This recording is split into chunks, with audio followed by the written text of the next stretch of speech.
다양한 분야의 과학 이슈를 과학 기자의 시각으로 집중 분석하는 사이언스 취재파의 시간입니다. 스튜디오에 양회영 기자 나와 있습니다. 어서 오세요. 네, 어서 오세요. 네, 오늘은 어떤 소식 알아볼까요? 네, 현지 시각 20일이죠. 조 바이든 미국 대통령이 취임을 했는데요. 네. 이 과학을 경시하던 도널드 트럼프 전 대통령과 달리 바이든 대통령은 후보 시절부터 과학 중심 정책을 공약으로 내세웠잖아요. 네. 이 바이든 정부의 출범으로 세계를 주도하는 미국의 과학기술 정책이 어떻게 변화할지에 대해서 알아보겠습니다. 네. 바이든 대통령이 취임 첫날부터 행정명령 15건에 서명을 했다라고 알려졌는데 네. 여기서도 바이든 정부의 과학 중심 정책을 엿볼 수 있다고요? 네, 그렇습니다. 이 바이든 대통령이 취임 첫날 사인한 행정명령 15건인데요. 예. 그중 첫 번째 행정명령이 바로 마스크 착용 의무화였습니다. 예. 먼저 화면 보시고 오겠습니다.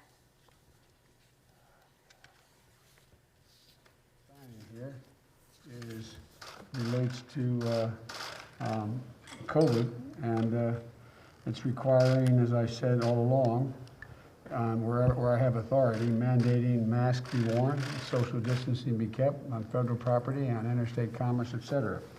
So this is the first one I'm signing. 네, 이 바이든 대통령은요, 집권 초 이 코로나19 극복에 모든 역량을 쏟아붓겠다 이렇게 목표를 좀 세웠습니다. 예. 그래서 이 첫 번째 행정명령을 통해서 그 뜻을 보여줬다 이렇게 볼 수 있는데요. 예.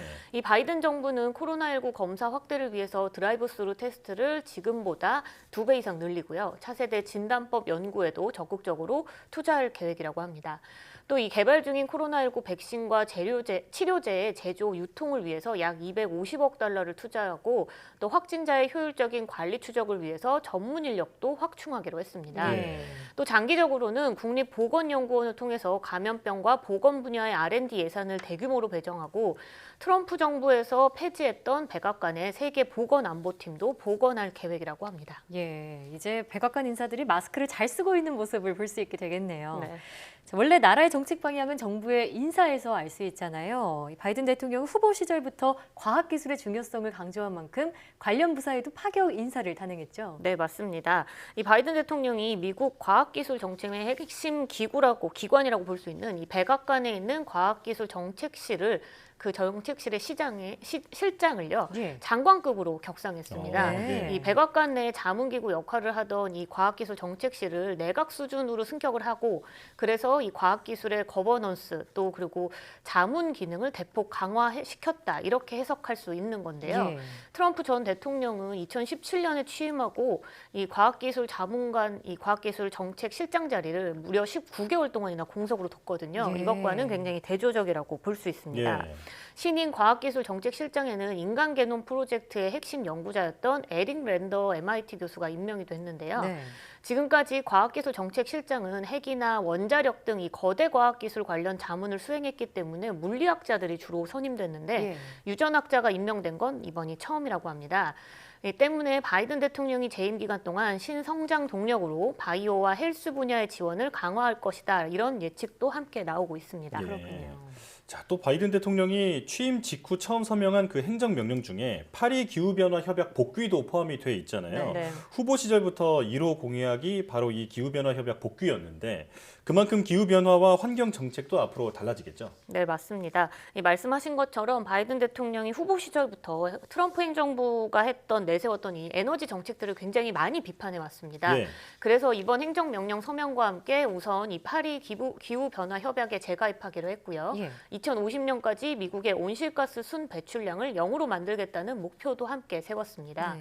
기후변화 대응을 위해서 수소와 그 태양광, 풍력 등 청정 에너지 개발에 4년 동안 4천억 달러를 투자를 할 거고요. 그리고 예. 또 인프라 기술 개발에도 4년 동안 2조 달러를 투자할 계획이라고 합니다. 예.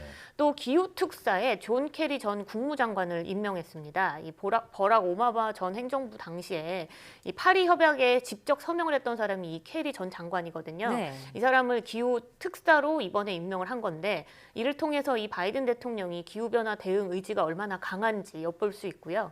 또 바이든 정부는 기후변화를 국가 안보 문제로 규정을 하고 기후 특사인 케리 전 장관을 백악관의 국가 안보 회의에 최초로 참석시키기로 했습니다. 예. 네. 그럼 바이든 대통령의 관련 설명 직접 들어보겠습니다.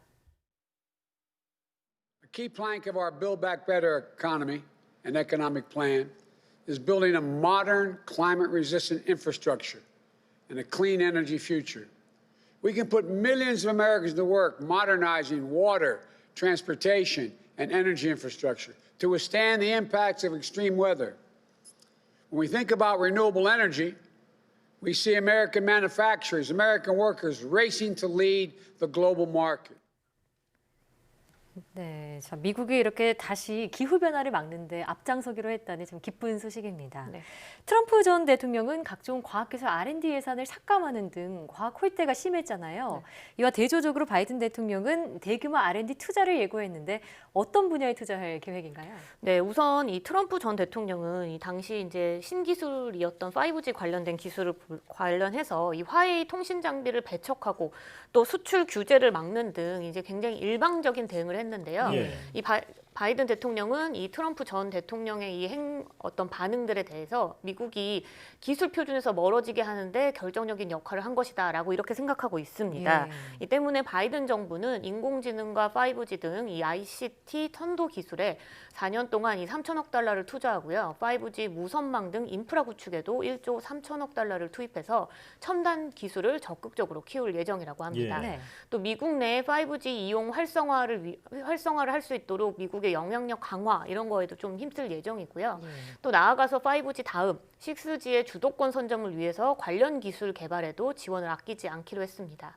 하지만 미국의 주도권 재확보를 위해서 자국 제품을 연방에서 조달하고 또 미국 중심의 공급망을 재편하는 등 자국 우선주의 기조는 유지될 전망이라고 합니다. 그렇군요. 미국의 과학기술 정책이 세계 과학계에 많은 영향을 미치는 만큼 우리나라에도 큰 영향이 있을 것 같은데 우리는 어떻게 대응해야 할까요? 네, 이 국내 전문가들은 바이든 정부에서 우리나라가 환경 분야와 보건 분야에서 협력 기회가 늘 것이다 이렇게 예측하고 있는데요. 네. 네. 우선 바이든 정부와 마찬가지로 우리 역시 2050년까지 탄소 배출 제로를 선언한 상황이잖아요. 네. 여기에 이 신재생 에너지 개발이나 확산에 관련해서도 적극적으로 저희도 정책 추진을 하고 있고 있어서 미국과의 협력이 굉장히 잘 이루어지는 분야라고 보이고요.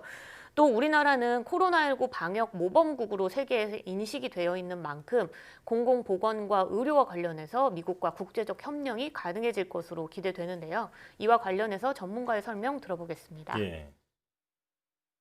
에너지 환경 분야가 우선 협력 가능성이 높은 분야이고 미중 하이테크 패권 경쟁 분야와 코로나19 대응을 위한 의료기술 개발 분야도 협력 기회 모색이 가능해 보입니다. 특히 우리 같은 경우에는 첨단 기술 경쟁력 강화를 통해서 이를테면 인공지능, 반도체, 자율주행차, 바이오 등 경쟁력 강화 및 기후변화 관련된 공동 대응을 위한 협력 병안 마련이 좀 필요한 상황입니다. 네, 이렇게 바이든 행정부 출범이 새로운 기회가 될 수도 있다는 얘기인데 미국은 탄소 배출이 많은 국가나 기업에 탄소 국경세를 물리는 방안도 검토 중이잖아요. 이런 친환경 경제 정책이 미칠 영향에 대해서도 발빠르게 대응을 해야겠습니다. 지금까지 양희은 기자와 함께했습니다. 오늘 말씀 고맙습니다.